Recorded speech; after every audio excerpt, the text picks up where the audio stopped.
Cantik, ceria, lucu, dan pastinya nggak ada capeknya. Kira-kira begitulah saya mendeskripsikan sosok politisi perempuan dari Partai Amanat Nasional. Beliau adalah Zita Anjani yang kini menjabat sebagai Wakil Ketua DPRD DKI Jakarta.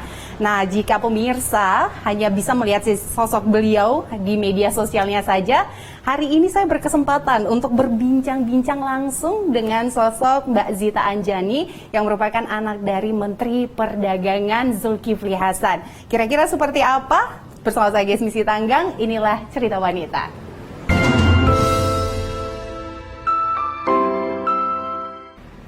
Halo. Hai Mbak Ges, apa kabar? Kita udah lama banget nggak ketemu ya. Banget asli, terakhir via WA dan senang banget bisa ketemu kamu Ges. Iya, awalnya sebenarnya pemirsa udah pernah wawancara Mbak Zita. Mungkin Mbak Zita agak lupa, tapi terakhir kita masih hubungan ya. Iya. Kayak berapa tahun lalu gitu kali ya. Iya. Apa kabar? Baik dong, senang banget ketemu Tapi Ges. aku lihat dari media sosialnya sakit loh. Iya, aku sebenarnya kali ini sakit, tapi alhamdulillah nggak COVID sih enggak. Awalnya takut COVID, ternyata pas dicek trombosit turun semua, tapi belum minus. 3 hari lagi cek, kalau baik artinya nggak ada apa-apa, mungkin kecapean aja gitu. Doain ya, biar sehat-sehat. Lagi banyak kegiatan. Lagi banyak kegiatan, capek banget. Tapi seneng banget loh, meskipun dalam kondisi yang kurang fit masih terima tim Cerita Iya Wanita. dong, kalau Gesmi kan aku udah janji nggak mungkin aku cancel. Seneng banget. Oke. Jadi gimana? Lagi sibuk apa nih sampai sakit loh? Iya. Lagi sibuk banget ya di DPRD ya? Lagi sibuk banget karena reses. Jadi ketemu sama masyarakat dan karena udah gak COVID, jadi aku bisa lebih sat bisa kesana kesini gitu. Jadi semua keluhan aku datengin. Nah habis itu ya agak drop sedikit, tapi mudah-mudahan sehat lah. Kelihatan dari wajahnya udah agak mendingan sih. Tapi memang karena anaknya nggak bisa diem Nggak ya? bisa diem. Makanya aku Aktif banget ya? Aku penasaran kan kayak ini kata dokter sakit, udah kalau gitu hantam kegiatan dulu biar nanti sekalian gitu, kalau sakit ya udah sakit, aku sekalian mau istirahat kan. Nah ini karena masih belum divonis sakit atau ada virus, ya udah lanjut dulu aja. Tapi pas waktu kemarin zamannya COVID sempat kena. Jadi gini, aku COVID 2019 aman. 2020 yang si Delta yang parah banget aman. Iya. Yang pas COVID apa ya saya? Yang terakhir COVID Omicron. Nah itu kena tuh. Kena tuh. Oh pas waktu di Omicron. Iya. Tapi sama aku juga pas di Omicron kena kan? loh. Iya Jadi, benar. Dan Omicron itu cepat, aku cuma sakitnya cuma 3 hari, tapi semua anak-anak, suami, keluarga kena semua. Jadi zret gitu kena. Delta aku malah aman, alhamdulillah. Tapi ini gimana sih kegiatannya, kan kalau di DPRD pasti tadi satset banyak kegiatan. Nah kalau untuk kegiatan di rumah? Kalau aku sebisa mungkin karena kita politik ya. Jadi kalau politik itu biasanya aku kegiatannya tuh di bawah jam 12. Lalu ada lagi malam biasanya.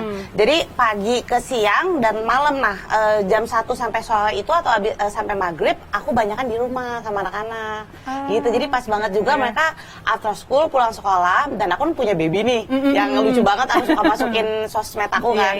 Jadi bisa quality time gitu sama mereka. Sekarang anaknya udah 2 Pak? Aku 3 ya, udah 3 ya. Udah 3. Udah banyak anakku, 3 perempuan semua lagi. 3 perempuan semua. Sekarang lagi libur sekolah ya? Lagi libur sekolah, iya. Jadi lagi pada main di dalam. Heboh deh princess semua, 3 princess. Iya. Ini kan dengan kesibukan yang cukup dibilang padat. Nah, kalau dari kamu sendiri gimana sih kalau ngatur waktunya itu bersama keluarga? Kalau aku sih tetap family comes first buat aku, karena Dewan sebagai perempuan kan aku pasti tugas utamaku kan sebagai istri dan ibu kan. Nah kalau ada kegiatan-kegiatan Dewan, alhamdulillah kan di DPRD DKI kan tempat tinggal aku sendiri nih. Jadi dapilku tuh ya ini rumahku, gitu, tetangga-tetangga apa segala macam. Jadi kalau mau ada kegiatan tuh enak banget. Kadang mereka yang main ke sini, kadang aku yang ke rumahnya, tapi deket. Cuma kayak 10-15 menit, sangat bisa di-manage gitu. Beda sama yang mungkin dapilnya di luar kota atau di tempat lain gitu. Jadi emang tinggalnya pada di sini kan. Aku di sini, keluargaku juga, Pak Zul juga sebelah, tetanggaan gitu kan. Deket-deket ya. Jadi ya memang kerjaan aku ngurusin inilah dapil tempat tinggal aku gitu, jadi deket sih gitu. Jadi kalau program di DPRD sekarang apa sih lagi yang digencarkan tuh? Sekarang kita lagi ngegodok masalah IKN. Ibu kota nanti perdanya gimana itu lagi dibahas di DPRD, dan satu lagi yang udah ditunggu-tunggu banget karena udah hampir 10 tahun ini belum dibahas, yaitu perda pendidikan. Nah ini karena aku komisi E, koordinator komisi E, ini juga yang kita kerjakan di komisi E, pengen banget namanya anak-anak sekolah di Jakarta itu gratis. Nah itu salah satu agenda kita yang kita mau bahas di perda pendidikan. Apalagi kan masalah penerimaan anak sekolah kan kisruh terus kan.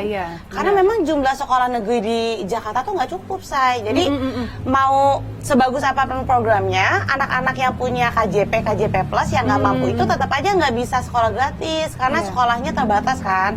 Nah makanya lagi dibahas di perda pendidikan gimana walaupun sekolah di Jakarta jumlahnya nggak banyak, anak-anak tetap bisa gratis sekolahnya, terutama yang bagi nggak mampu itu.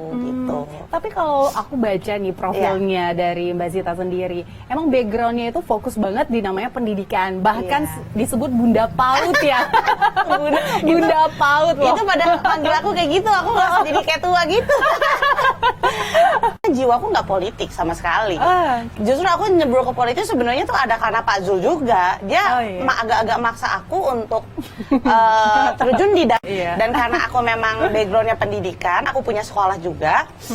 Yang ngedukung aku tuh guru-guru PAUD. Jadi pendukung aku 99% tuh guru-guru PAUD. Guru-guru PAUD. Iya gitu. Jadi sebenarnya kalau dibilang aku jiwa politik banget ya enggak juga. Makanya aku kalau di DKI kan suka kayak pada berantem gitu kan. Isunya tuh berantem terus, aku suka males tuh. Buang-buang energi karena berantem terus di DKI. Tapi kalau yang solusi-solusi aku senang. Ada solusi apa, kayak misalnya kita lagi ngomong IKN, pada pendidikan, Tapi kalau ribut ini, ribut itu, aduh aku pusing. Mendingan TikTok. Habis ini kayaknya kita TikTokan dulu kali ya. Iya. Tapi kalau ngobrolin tentang politik, tadi ada kata, dipaksa Pak Zul nih. By the way, selamat ya Pak Zul. Akhirnya menjabat Menteri Perdagangan. Gimana sih rasanya? Ini mungkin orang pada nggak tahu ya. Kan kayak yang lain kan kayak selamat ya. Kalau Pak Zul kan dulunya udah Menhut, udah ketua MPR, udah wakil ketua MPR. Jadi aku memang keluarga aku di politik kan udah lama lah jam terbangnya. Jadi sebenarnya dapat posisi Menteri Perdagangan yang tanda kutip kita tahu sendiri selalu ganti-ganti, katanya udah sampai 4 atau 3 menteri gitu, nggak pernah tahan ganti-ganti yang sekarang juga lagi banyak kasus di kejaksaan. Bukannya alhamdulillah sih, ini innalillahi sebenarnya kalau buat aku dan keluarga gitu, karena kayak dikasih kursi panas sih saya hot seat. Tapi kalau kita bisa betul-betul amanah, yang dibantu tuh ibu-ibu se-Indonesia loh, karena kan masalah migo, masalah minyak kan. Iya benar-benar. Makanya kita dari keluarga juga selalu ngingetin Pak Zul kayak udah pokoknya fokus, kan perintah presiden satu. Pak Jokowi itu pesan banget sama Pak Zul minyak goreng gitu. Jadi ya kita sekeluarga udah nggak usah yang lain-lain dulu, kayak kita nih banyak agenda luar negeri. Pak Zul tuh sampai luar negeri dulu, karena kan perdagangan tuh sebenarnya kayak banyak kegiatan-kegiatan yang luar negeri kan. Nggak usah kebanyakan luar negeri, fokus di perdagangan dalam negeri. Karena kita mau menuntaskan masalah minyak goreng ini gitu. Mbak Zita, ini jadi anak-anak lagi di dalam rumah nih? Ada dalam, tapi mohon maaf ya kalau agak rusuh nanti ketemu. Nggak apa-apa, kita boleh nggak sih main-main bareng mereka? Boleh, mau lihat? Ya, boleh. Yuk, ayo guys.